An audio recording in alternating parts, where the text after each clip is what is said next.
Hello everyone, this is Mihai, General Manager of Avelgo, Microsoft MVP and Regional Director, and this is a webinar when we talk about cloud strategy for your organization and how to start.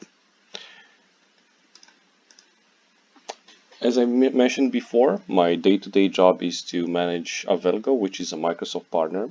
We do custom software apps, but mostly in the recent years, our effort has been around the Microsoft Cloud, so managed services on top of Azure and Microsoft 365. I'm also CEO of Internology, a custom app dev company in California. And I'm also Microsoft Most Valuable Professional on Azure and Microsoft Regional Director. And I'm very much involved in community events. I like to talk to and organize conferences such as ESPC, for example, and IT Camp, which is a conference I organize every year in Romania. So enough about me. Let's see what the purpose of this conversation is. So first of all, I hope you would understand better what would be a strategy to move towards the cloud, even if you're considering an entire move. So I don't know, moving your entire organization to the Microsoft Cloud, or even if it's partial. Like, for example, you want to move a workload, an application, a set of machines, things like that. Now, why this conversation still? We still, especially in Europe, we still see this as an issue, if you want. There's sometimes there's a misconception of what the cloud really is, and what people understand about the cloud. It's still a misconception because some of the customers that we talk to consider that the cloud is just another term for co-location or hosting, which is really not. There are big differences between the cloud, in my opinion, and just another co-location or hosting provider. And I'll give you some examples now. First of all, in the cloud, and in my personal opinion, there are three cloud providers right now, maybe four. Of course, Microsoft and Amazon being the biggest. Here, the utility services cost less, even though they cost more. This is not just a word game. I'm trying to say that there might be a higher cost per unit of time in the cloud than just purchasing upfront some hardware, but there's zero cost when it is not used. So if you look at the price of a VM, it's a very simple example. The price of a VM in Azure, and you compare it to some hosting providers anywhere in Europe, you would see lower prices for those VMs per month at the hosting providers. Okay. The trick is that in Azure you can really pay for what you use. So you don't really have to pay for all the minutes of your VMs. And this is just a very simple example. It gets more complex and more easier or much better for us in terms of cost saving when we discuss about platform as a service options.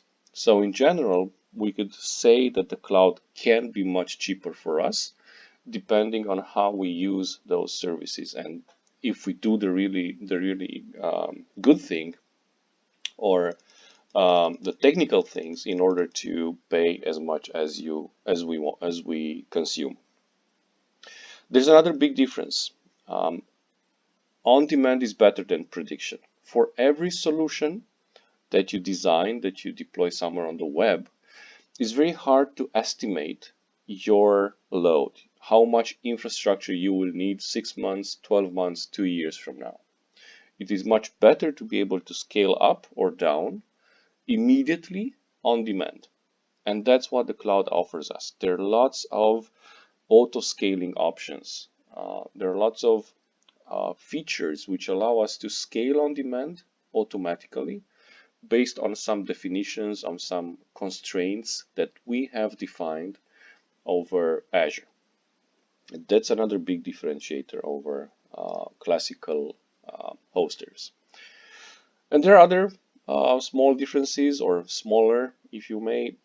First of all, for Microsoft, for Amazon, they have huge volumes, meaning their unit of cost is much smaller than at a hoster. at a colocation provider. So there's lots of reasons, technical reasons, for those prices to go down even more. And because there's competition, there's not just one cloud provider, there's yet another reason for us to expect prices to go down in the future. And last but not least is another difference that I see. You have access to unlimited compute power instantly. There are many situations where you need large compute power. It could be, I don't know, doing some big data analysis. You need an HD Insight cluster, a Hadoop cluster, which is very costly. It's very costly to run it continuously. Maybe you need it only a few hours per day or a few days per month. Or another example would be you need big infrastructure to do machine learning, to train your machine learning model. That's another example of using big hardware, so VMs with GPUs. And in Azure, you have that access to big infrastructures, to large compute power. But then when you're done, you can simply stop it. You can delete or deallocate those resources depending on the features that you use in Azure. And that's another huge differentiator. Now, a very short introduction to Azure before we move to the strategy. Right now we have, I think we still have 54. This might be already outdated, but there are 54 operational regions worldwide, and it's almost everywhere on the planet. In Europe, they are starting. They have started a few new regions in Germany and Switzerland. And by the way, for the people here who are accustomed to these regions, they are not, as they were a few years ago, operated by third parties. We had regions in Germany which were operated by test systems. They are not present in the offering anymore. They still exist because they have workloads running there, but the plan is to basically to shut them down in a few years probably. And now they have, so Microsoft has regions which they operate in these countries, which is very good because they have a larger footprint closer to us. That's always, as part of the introduction about Azure, there's always been this vision of having one set of technologies to create, to manage VMs, to deploy them on premises, in the cloud, and at a service provider.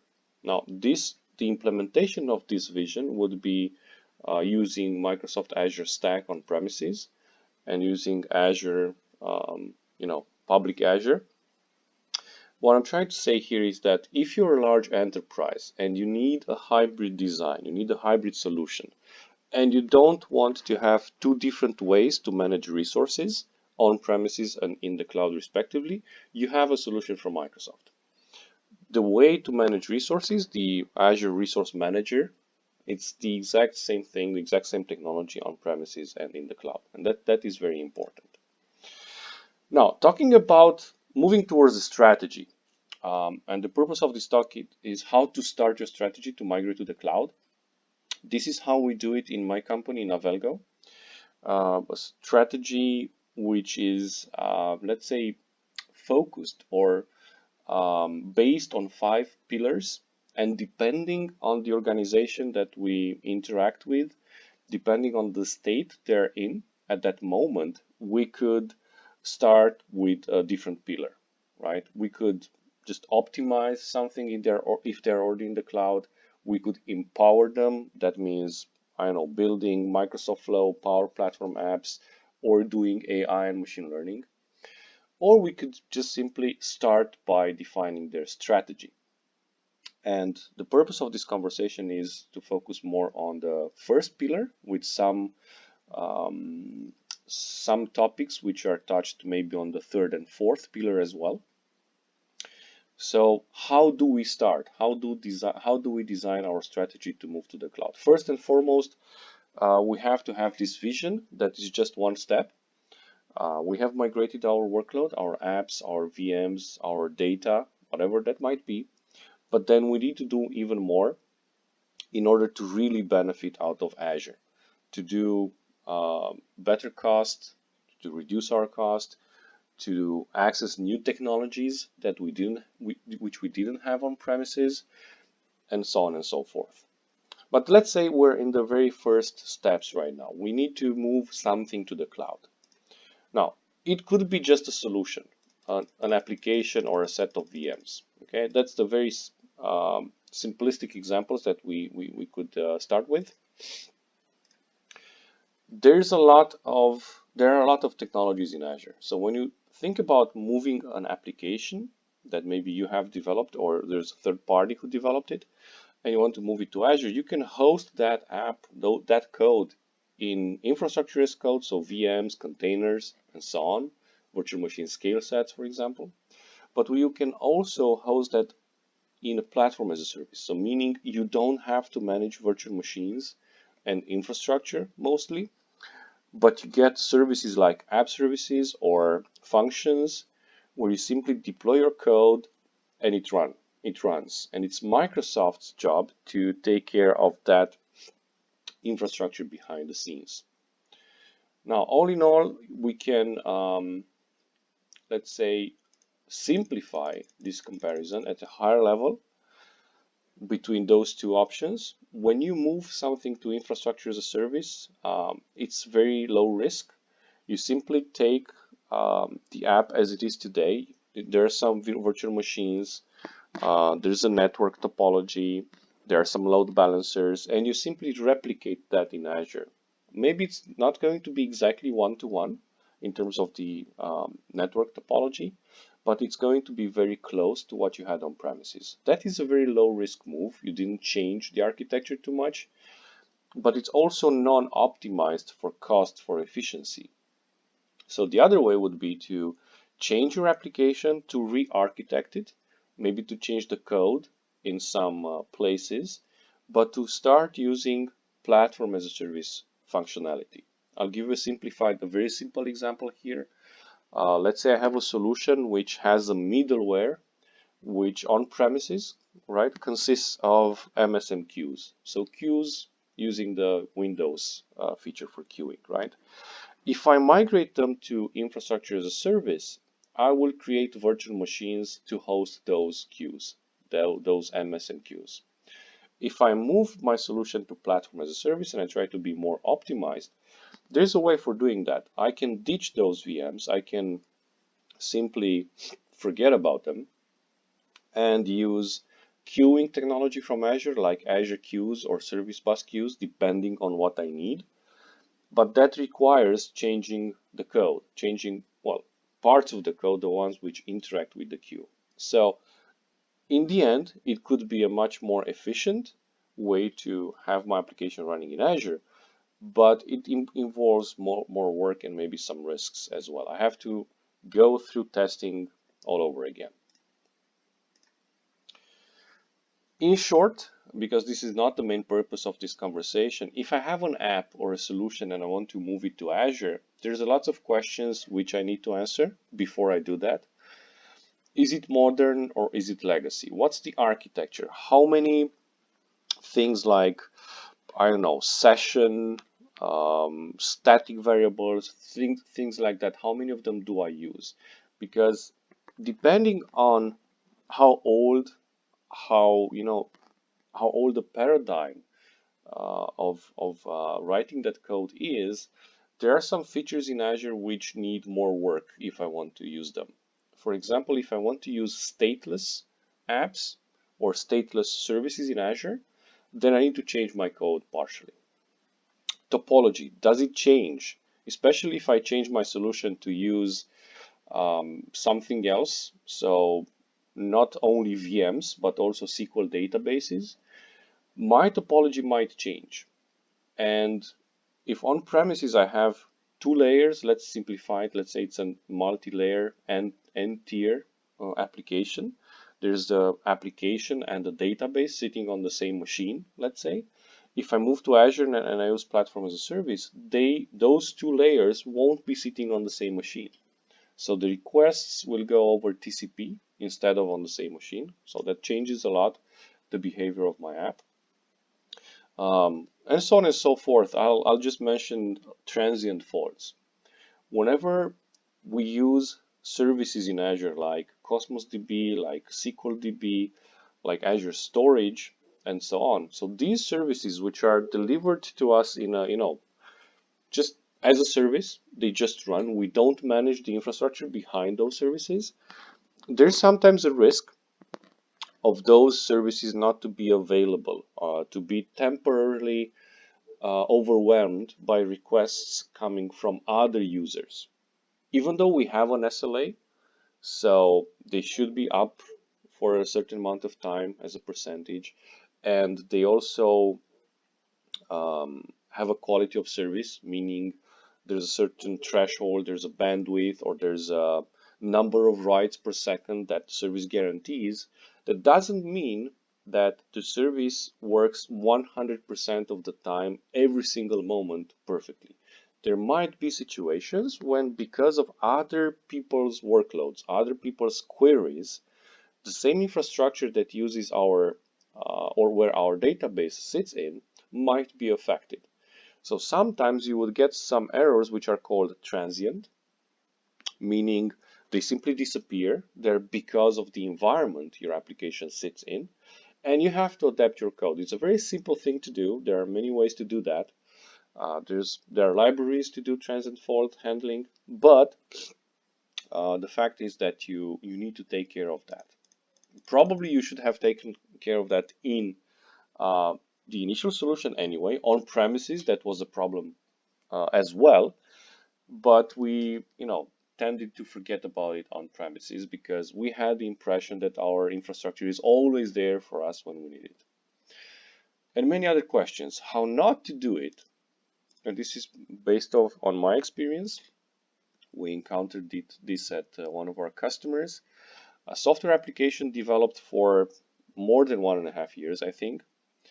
And the decision to move to Azure comes because we need a footprint somewhere else in the world. There are users on other continents.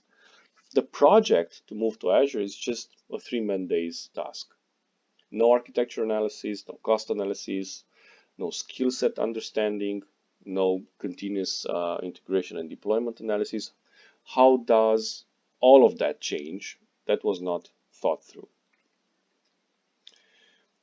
Okay, a very simple case study of migrating a solution to Azure. This is a very simple thing.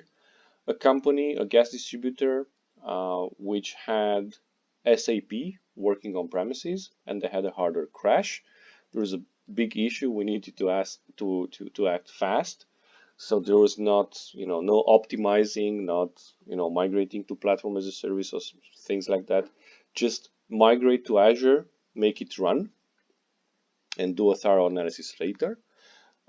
We had very good results. First of all, their disaster recovery increased because it's based on the VMs in Azure. So whenever a VM in Azure crashes, it has automatical failover. But also their cost decreased a lot. That was very interesting to realize. Now, another case study when changing the application, software maintenance solution or a software solution for doing maintenance in industry, so factories, deployed on customers' premises and hard to maintain. That's the problem. And customers means and deployments. Means you have to have access to those infrastructures to really understand when something is going wrong. So a lot of problems because of that. Of course, move to Azure, but redefining the business model, transform it to software as a service, multi-tenant software as a service, re-architect the solution because there are different kinds of customers, 2 types of customers actually. Customers which are very demanding in terms of SLA, in terms of performance, and which they pay more, and customers who are not that demanding in terms of performance. So the decision was to have 2 separate deployments of that solution. One for large customers with a lot of auto scaling, more resources allocated, and another production deployment for more smaller customers with less resources, no auto scaling, and so on. And we had to rewrite, or our customers with our help had to rewrite parts of the code to use platform as a service. The immediate benefits, cheaper maintenance, just 2 production deployments instead of N. There is a mistake in my slide here. Instead of N customers, you don't have N deployments, you have just 2. And shorter time to market, because it's much easier when the deployment environment is yours, you own it, you deploy whatever you want. You don't need approvals from the customer's IT and so on and so forth. It's much easier to do that. Okay, let's move the scope to another level at the organization level. So I, as an organization, I consider to move to the cloud, to move to Azure, to move to something, Microsoft 365 or both. What do I do? In our experience, there are 2 types of organizations: very large with very complex projects, or smaller with standard, even if nothing is really standard. But I would focus on large organizations with complex structures and hence complex projects. How do we do that? Well, we leverage our consultants a lot in these projects.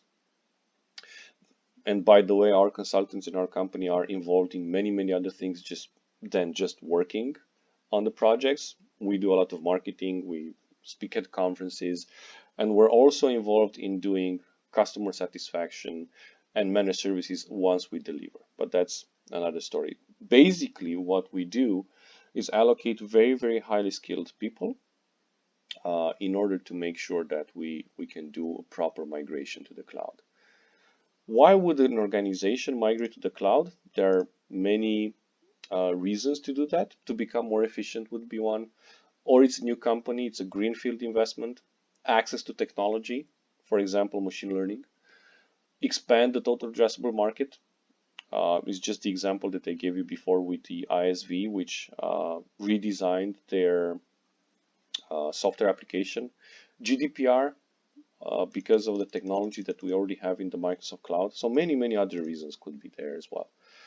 Some things to consider.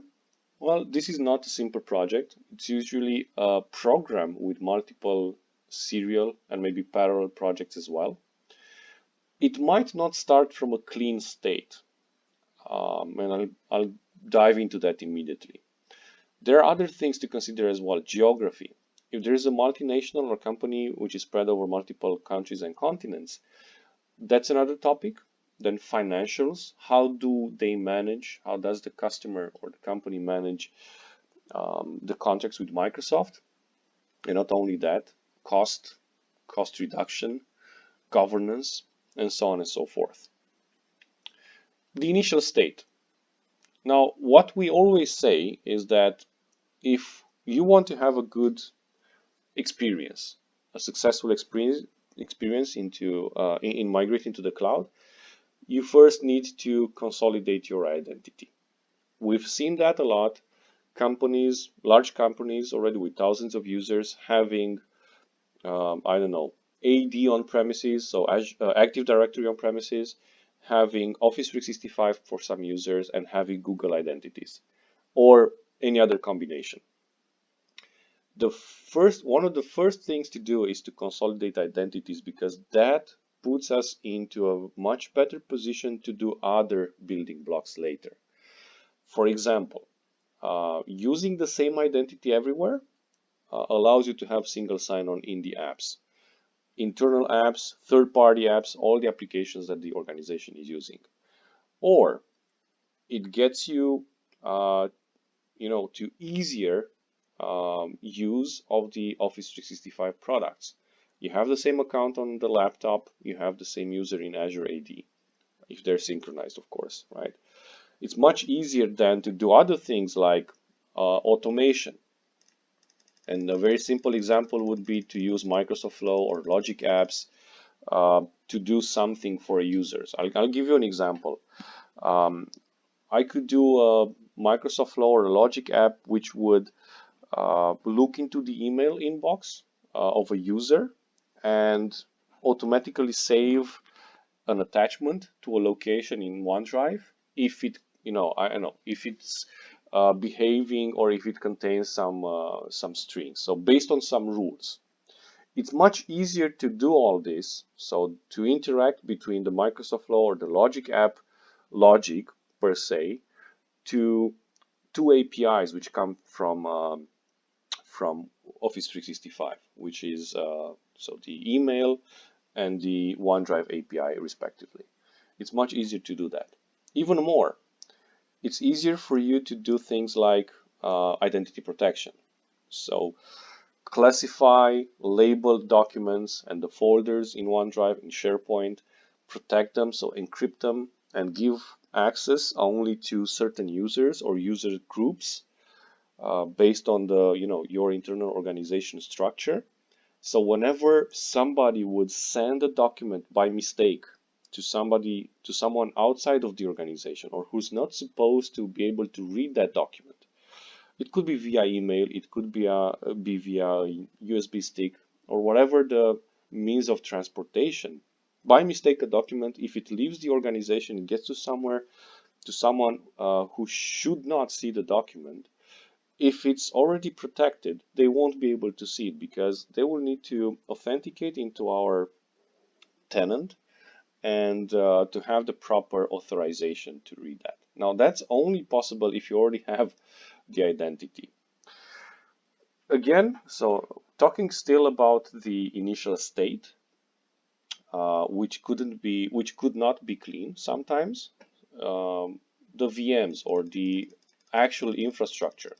We've seen a lot of situations where the on-premises infrastructure could be, virtualized with VMware, with Hyper-V, or not virtualized.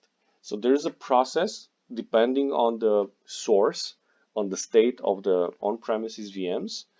There are different processes actually to migrate those VMs to the cloud.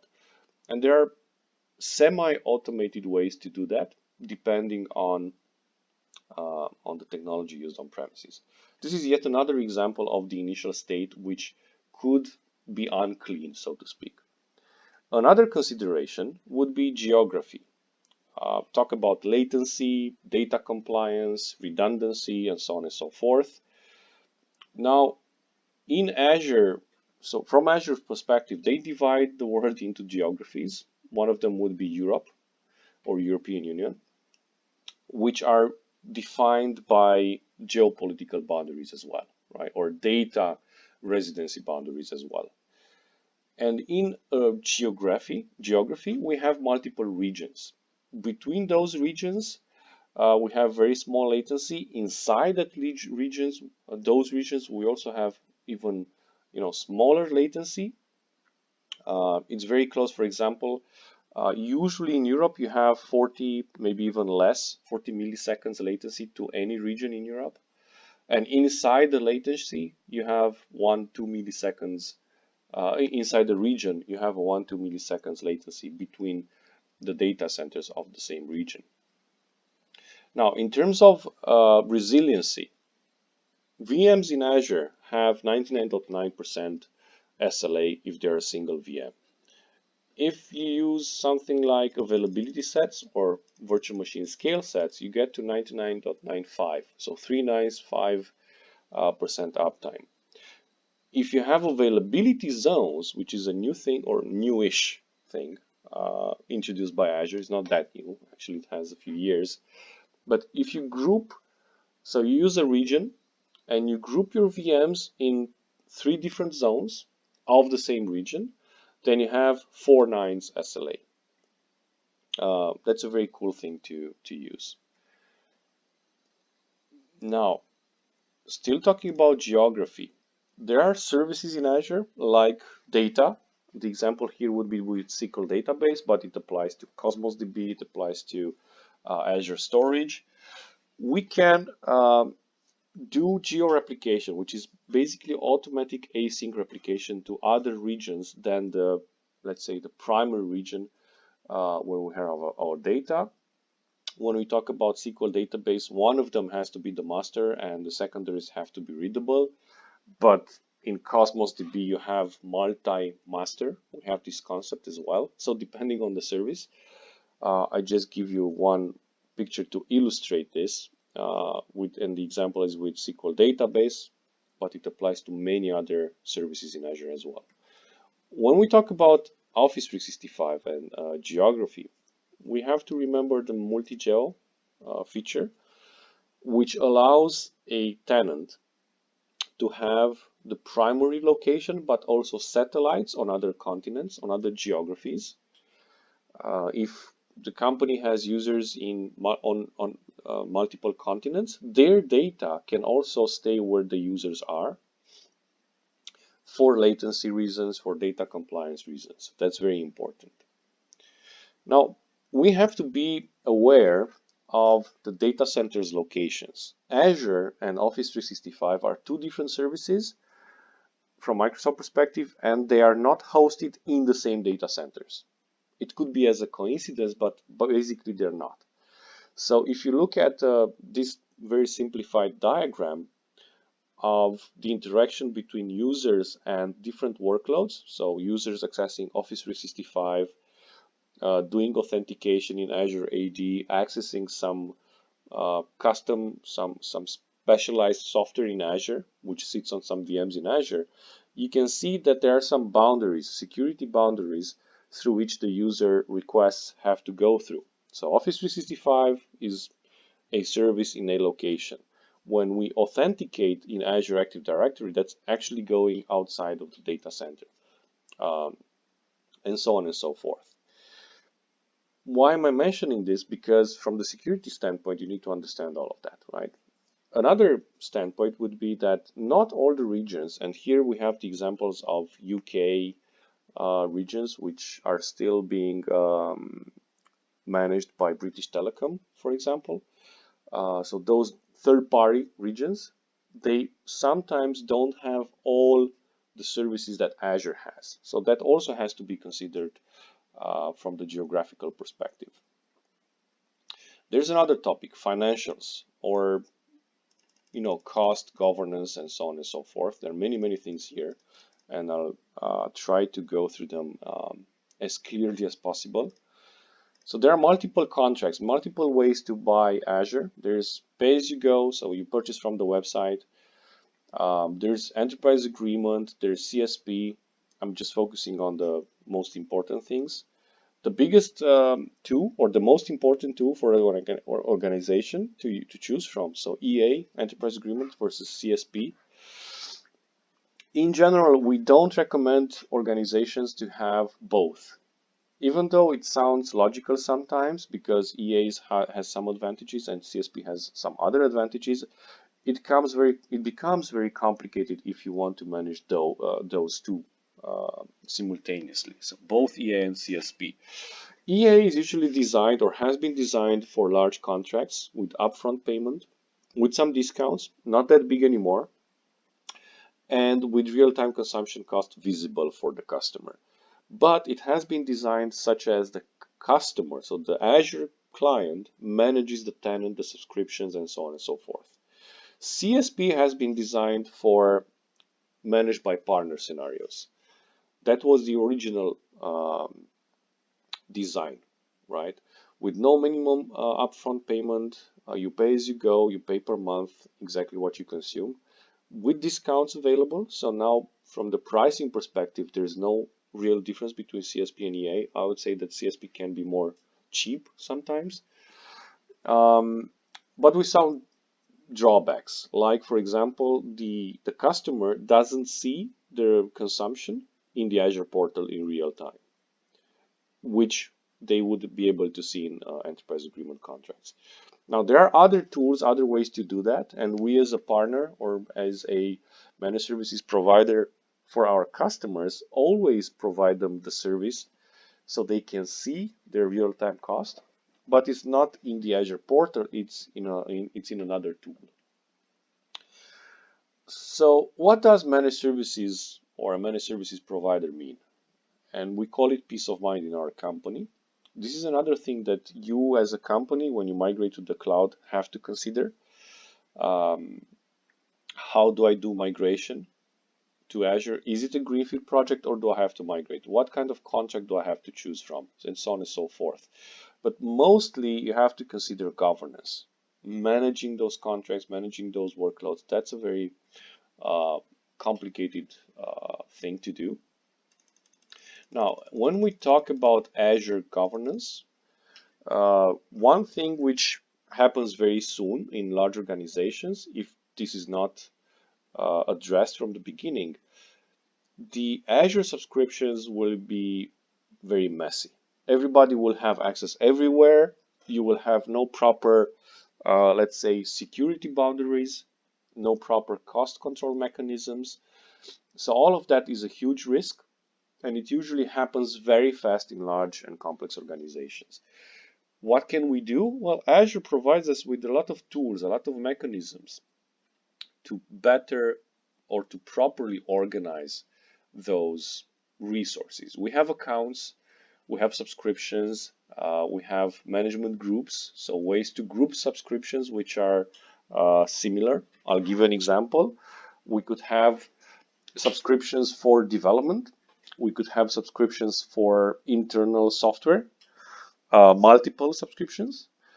But because we want to apply the same policies, the same security and audit policies for all of those grouped together, we can define management groups, one management group for development, and that contains 5, 10, 15 subscriptions. And all of those um, policies will apply to all the subscriptions in the same management group. And then there's role-based access control, so defining users or user groups permissions to resources at a very granular level. You can go to a subscription level, you can go to a resource level. Then resource grouping and resource tagging also is very important. For example, resource groups are logical groupings of resources, resources which belong together from the lifecycle perspective, resources belonging to the same app, for example.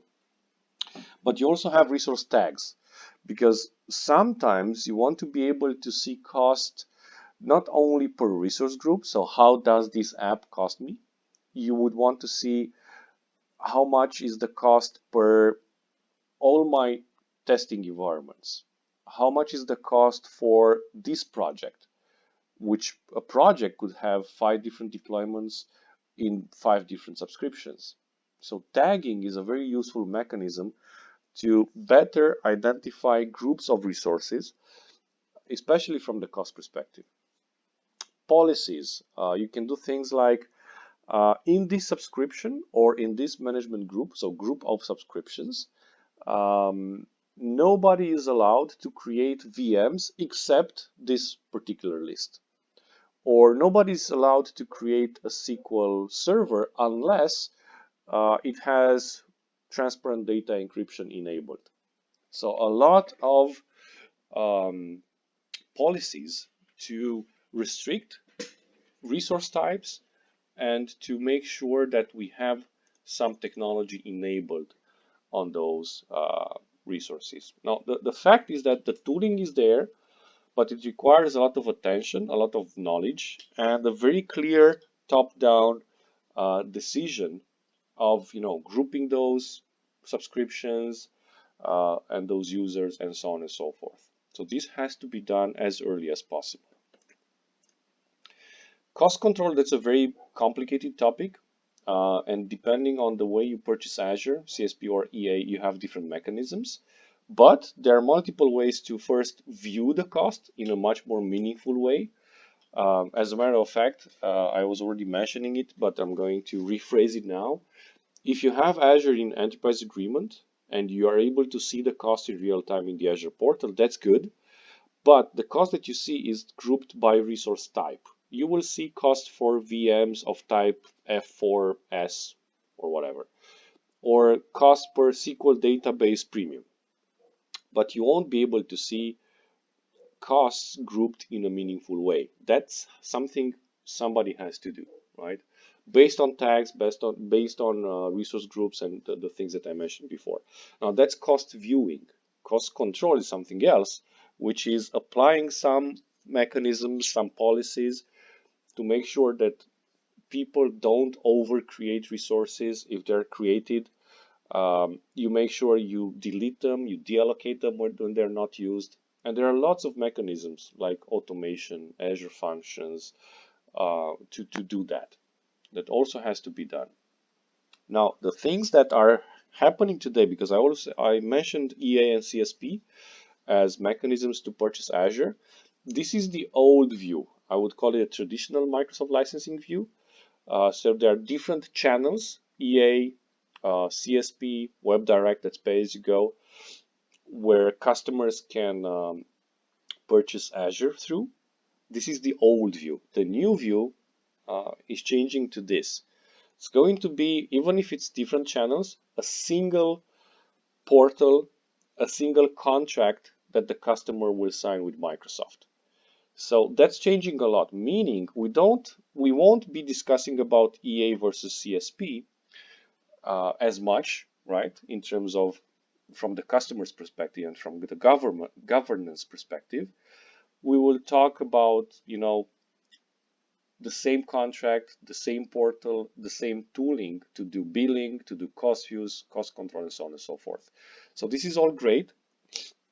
This has been announced by Microsoft.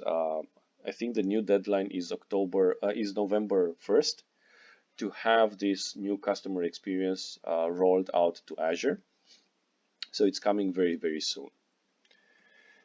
Okay, so let's say you're a company which decides or decided to go to Azure. You have considered, the initial state, the financials, the geography, and all of that, and you decide to go further. How do you do it? Well, this is a very simplified example of what we do. What we do, first and foremost, we analyze the current state and the needs or the business needs of the current workloads. So we basically do a table of existing workloads, applications or VMs, groups of VMs which serve the same purpose, and try to understand what would be the ideal state when the project is done.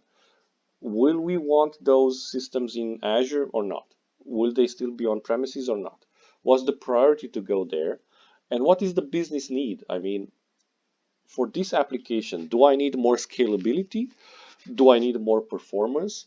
Do I need smaller cost? So considering all that, all the technical aspects which are what's my current state and what's the current architecture, but also the business perspective, which tells me what I need from those apps, we do the portfolio analysis. We build a table or a list of apps with the desired states, the priority, and the t-shirt size estimating of what does it mean to go to the cloud with those workloads. And there's a project or a series of projects which are happening. I don't want to go into many details with this, but as I mentioned before, this is not a walk in the park. This is just it's a pretty complex thing which has to be divided into different phases. Now, to give you some examples of things that we've done recently or relatively recently, a greenfield investment fund, pension fund actually, with a very special industry and a very special market, so they're very highly regulated. They have very special disaster recovery needs. So for example, they cannot accept, or that industry doesn't accept downtime. You have to be able to have risks for whatever goes down, risk analysis and alternatives. So pretty complex enterprise applications as well, but the good thing was that nothing on premises. It's a greenfield investment, so they could go directly to the cloud. What did we do with them?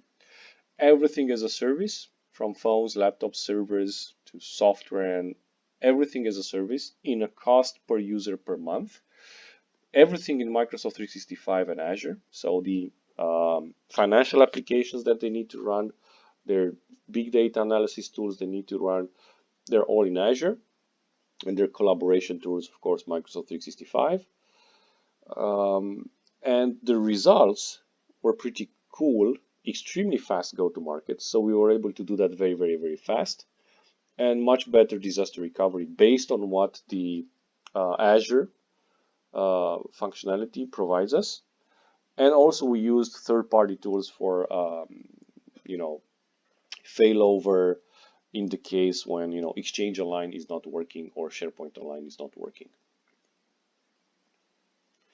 Another case study, a software company increasing very fast with big pressure to be able to deliver faster, big pressure from sales, with very special needs. Uh, this is just one example. I need to create 10,000 VMs whenever I want to be able to run a test, and then I want to delete them. They were at that moment still using pay-as-you-go, so they were purchasing Azure from the website with a credit from Microsoft. That was a program called bSpark, but the mechanism was Azure from the website, directly from Web Direct, and they had no control over Azure costs, no governance, no security, and they had identities everywhere, meaning Google identities, some Azure AD, unconsolidated on-premises AD. What did we do? We migrated them to CSP. We started to implement, and that was a many months project, cost views and cost control, and now it's much better understood. Migrated from Google to Office 365 first to have the same identity, and then infrastructure consolidation and so on and so forth. And the results, which were already visible in the first 3 months, and it is a continuous improvement as we went along, a lot of control, much better integration, and much better speed. So they're able to deliver much faster, and everybody's happy now. So that was the purpose of this webinar, to basically help you understand how would you define a strategy to move to the cloud. Azure, a lot of examples with Azure, but also Microsoft 365. And I hope this was useful. If you have any questions, don't hesitate to send me emails. And otherwise, we'll probably see each other at ESPC 19, which is going to happen in December in Prague. I encourage you to check out the website. I'm going to be there as a speaker